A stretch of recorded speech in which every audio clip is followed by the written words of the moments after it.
বিসমিল্লাহির রহমানির রহিম। আসসালামু আলাইকুম প্রিয় সাংবাদিকবৃন্দ। আজকে 50 বছরে যে কথা বলা হয়নি সেই কথা বলার জন্য এবং আপনাদের সাথে মত বিনিময় করার জন্যই এই সংবাদ সম্মেলনের আয়োজন করা হয়েছে। আমাদের এই সংবাদ সম্মেলনে দেশপ্রেমিক কর্নেল হাসিনুর রহমান বীর প্রতীক এবং কর্নেল ফেরদৌস আজিজ ভাইয়ের উপস্থিত হওয়ার কথা ছিল, কিন্তু আপনারা জানেন আইসিটিতে খুনি শেখ হাসিনা এবং তার দোসরদের গুম খুনকারীদের বিরুদ্ধে সাক্ষ্য চলছে।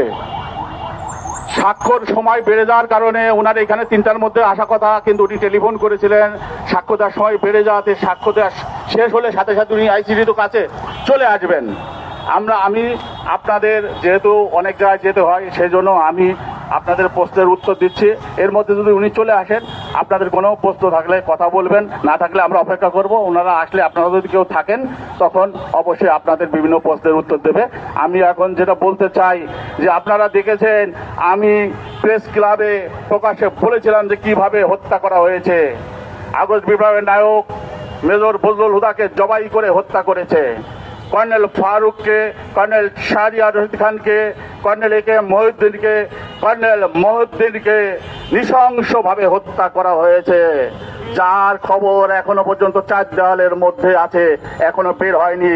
আমরা সরকারকে জানিয়েছি যে এটা তদন্তপূর্বক এর বিচার কার্য শুরু করা হোক। কিন্তু আপনারা জানেন খুনি শেখ হাসিনা পালিয়েছে, কিন্তু তার সিস্টেম এখনো রয়ে গেছে। এই সিস্টেমের কারণে আমরা এগোতে পারছি না। 1975 সালে 15 আগস্ট যে বিপ্লব হয়েছিল সেই বিপ্লবের ধারাবাহিকতাই ছিল 24-এর 5ই আগস্টের বিপ্লব। কিন্তু 15 আগস্টের বিপ্লব যেভাবে হাতছাড়া হয়ে গিয়েছিল, 90-এর গণ অভ্যুত্থান যেভাবে হাতছাড়া হয়ে গেছিল, 24-এর 5ই আগস্টের বিপ্লবও একটি শ্রেণী কুক্ষিগত করে নিয়ে এই বিপ্লবকে ফুলুণ্ঠিত করতে যাচ্ছে। কিন্তু আমরা স্পষ্টভাবে বলে দিতে চাই 75-এর হাতিয়ার গর্জে উঠবে বারবার। দালালদের বিরুদ্ধে, ভারতীয় আধিপত্যবাদের বিরুদ্ধে গর্জে উঠবে ইনশাল্লাহ। তার আগেই আমি এই সব দালালদের অনুরোধ করব, সোজা হয়ে যান, না হলে সোজা হওয়ার ওষুধ কিন্তু আছে। এখন আর মানুষ মাথা নত করবে না ভারতের কাছে, না আপনাদের কাছে, না। 10% এলিট শ্রেণী, 10% দুর্নীতিবাজ, 10% চাঁদাবাজ, ঘুষখোর, এরা হলো দেশ পরিচালনা করছে। আর আমরা 90% মানুষ নিষ্পেষিত, নির্যাতিত। এই 90% মানুষ এবার জেগে উঠবে এবং এই 10% এলিট শ্রেণীকে চিরতরে নির্মূল করে দিয়ে ইনশাল্লাহ স্বপ্নের কাঙ্ক্ষিত বাংলাদেশ গড়ে উঠবে ইনশাল্লাহ। আমি যে নৃশংস হত্যাকাণ্ড হয়েছে 75-15 আগস্টের উপরে দিয়ে আমাদের উপরে যে জুলুম অত্যাচার হয়ে গেছে সবকিছু অজানা। আমাদের বাড়ি ঘর যারা ছিলাম ভেঙে চুরমার করে দেওয়া হয়েছে, আমার মাকে আশ্রয়হীন করে হত্যা করা হয়েছে, আমার বোনের মেয়েকে গাড়ি চাপা দিয়ে হত্যা করে হয়েছে, মেজর ফজলুল হুদাকে জবাই করে নিজ হাতে জবাই করে হত্যা করেছে খুনি শেখ হাসিনা তার সহচর সহ। এভাবে প্রত্যেক আগস্ট বিপ্লবীদের বাড়ি ঘর থেকে সহায় সম্পদ থেকে ধ্বংস করে সরবরাহ করে দিয়েছে, কিন্তু একটি জিনিস আমরা হারাইনি, ঈমান। আমরা ঈমানের বলে বলিয়ান হয়ে এখনো বেঁচে আছি এবং এই আগস্ট বিপ্লবীদের স্বপ্ন বাস্তবায়ন না হওয়া পর্যন্ত আমাদের সংগ্রাম চলবে ইনশাল্লাহ। আমি আপনাদেরকে আর বেশি অপেক্ষা করাবো না, আমি মূল বিষয়ে চলে যাচ্ছি। যে আমি প্রথমেই যারা আগস্ট বিপ্লবের নায়করা শহীদ হয়েছেন সবার আত্মার মাগফিরাত কামনা করছি এবং যারা বেঁচে আছেন তাদের সুস্থতা কামনা করছি এবং আশা করছি তারা দেশে আসার জন্য প্রস্তুত আছে। আমরা তাদের ইনশাল্লাহ দেশে নিয়ে এসে তাদের নেতৃত্ব গ্রহণ করব, তাদের পরামর্শ গ্রহণ করে দেশ পরিচালনা করব ইনশাল্লাহ। আজ 28শে জানুয়ারি কালো দিবস এই কারণে যে জাতির শ্রেষ্ঠ সন্তানকে হত্যা করা হয়েছিল, যার জন্য ভারতীয় আধিপত্যবাদ আরো পাকাপোক্ত ভাবে এইখানে প্রতিষ্ঠিত হতে পেরেছিল।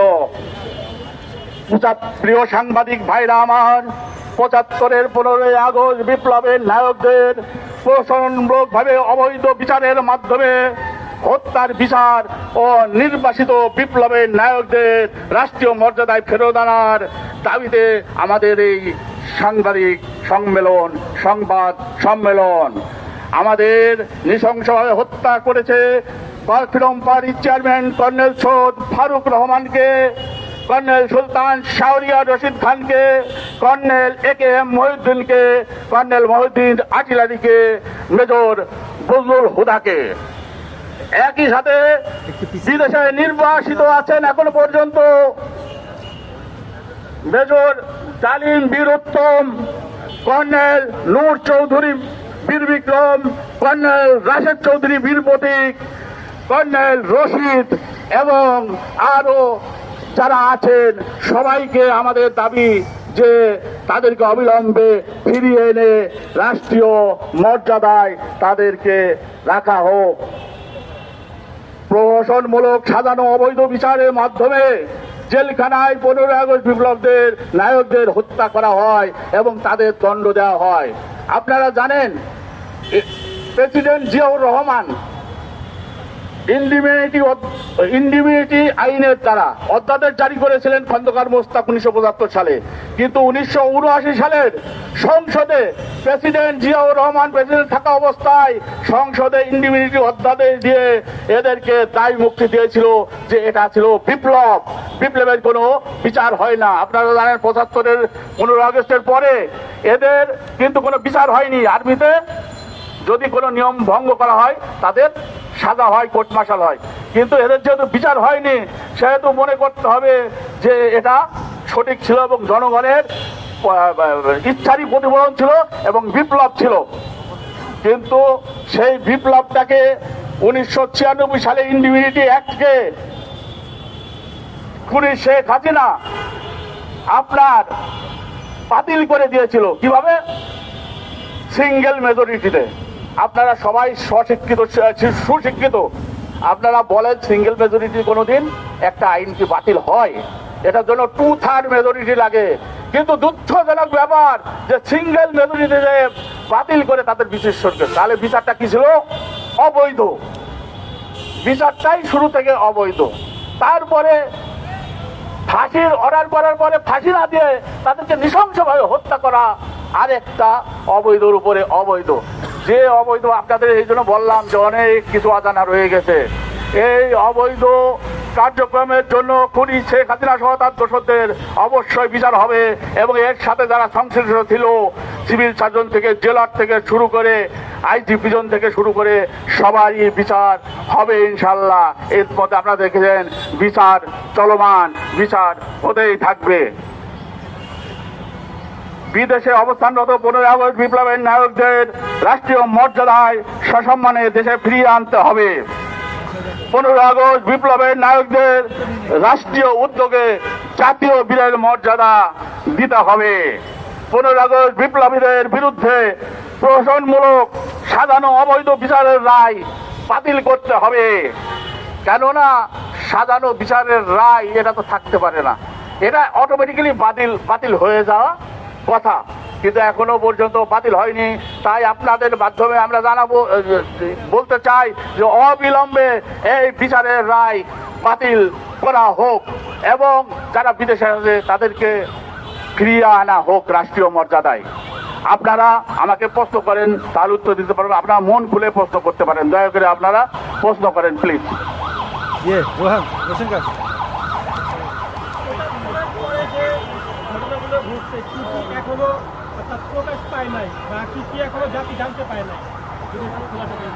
তাদেরকে কিভাবে হত্যা করা হয়েছে এটা জাতি এখনো জানতে পারেনি, এটা তদন্ত হওয়া দরকার। আর বিচার যে এখনো ইন্ডিমিনিটি রয়ে গেছে, ইন্ডিমিনিটি কিন্তু বাতিল হয়নি। 2/3 মেজরিটিতে বাতিল হয়, সিঙ্গেল মেজরিটিতে কেন এটা পদক্ষেপ নেওয়া হচ্ছে না? এই বেআইনি অবস্থান তো থাকতে পারে না। সংবিধান আমরা সংবিধান করি, এখানে সংবিধান লঙ্ঘিত হয়েছে, আইন লঙ্ঘিত হয়েছে। ধন্যবাদ। বলেন জি। আপনারা জানেন 1971 সালে বৈষম্যের বিরুদ্ধে আমরা সংগ্রাম করেছিলাম, এই পাকিস্তানি শাসকদের বৈষম্যের বিরুদ্ধে, যে আমরা বৈষম্যহীন সোনার বাংলাদেশ গঠন করব। তারই পরিপ্রেক্ষিতে একটু ভাই আপনার কিন্তু মনে হয় আদানটা একটু হোক নাকি?